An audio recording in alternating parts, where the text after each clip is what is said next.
Vigil has been heightened across the world in the wake of the Paris attacks that claimed 129 lives. In India, the government has stepped up its efforts to deal with any untoward situation and issued an advisory to states saying that available inputs about IS activities should be immediately reviewed to identify plans and target areas vulnerable to attacks by IS, and appropriate action is taken to neutralize potential threat, if any. The French police on Tuesday released a photograph of one of the suicide bombers who blew himself up outside the National Stadium, appealing for any witnesses with information to come forward.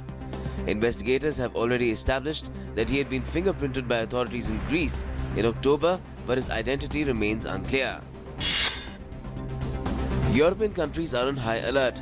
On Tuesday evening, a friendly football match between Germany and the Netherlands was cancelled shortly before kickoff, and the stadium at Hanover evacuated after information about a bomb threat. However, no explosives have been found so far. Meanwhile, part of Hanover railway station was also closed while a suspicious object was investigated.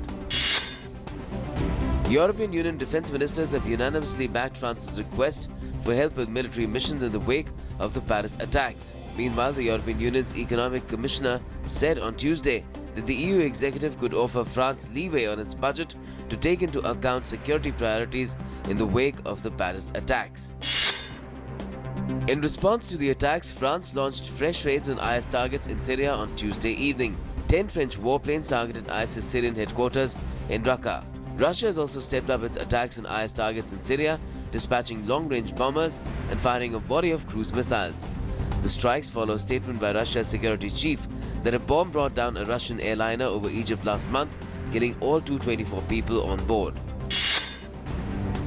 Back home, the encounter in Kupwara region of Jammu and Kashmir has entered its 6th day as the army continues to battle terrorists. Colonel Santosh Mahadik of 41 Rashtriya Rifles was martyred yesterday, battling the terrorists when they attacked security forces in the woods in Kupwara district during a search operation. 2 Jawans, including a member of Special Operations Group, were also injured in this attack. In Tamil Nadu, more than 10,000 people who were stranded in floodwaters in Chennai have been rescued by the defense forces and the fire and rescue personnel.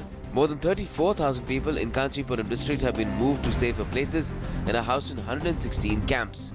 Pallar and Pennaya rivers in Vellore district have also seen a sharp rise in the water levels.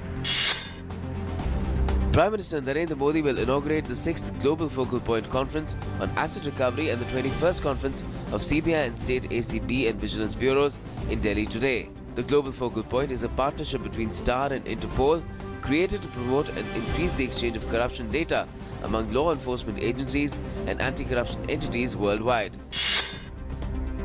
President Pranab Mukherjee will inaugurate the 500th year celebrations of Sri Chaitanya Mahaprabhu's Advent in Vrindavan today. He will also visit the Sri Radha Raman temple. Meanwhile, security has been beefed up in the area with the deployment of NSG and PAC along with the state police force. The winter session of Delhi Assembly will begin today and will continue to the 28th of this month. During the session, the Delhi government will introduce 6 bills, including Code of Criminal Procedure Amendment Bill, Delhi School Education Amendment Bill and Minimum Wages Amendment Bill. The mortal remains of senior VHP leader Ashok Singhal will be consigned to flames today. 90-year-old Singhal passed away yesterday. He was suffering from serious respiratory problems. Prime Minister Narendra Modi has condoled the demise of the senior VHP leader. Greece has secured a tentative deal with the Eurozone to unlock the latest tranche of financial aid. The two sides have agreed to a batch of reforms that will be presented to the Greek Parliament on Thursday. The Eurozone countries insisted on the measures before releasing 2 billion euros in loans and up to 10 billion euros in support for the banks. The agreement will pave the way for further payments under the country's third bailout. In Nigeria, over 30 people have been killed with a bomb ripping through packed crowds in Yola late on Tuesday. At least 80 people have been wounded in the blast as well.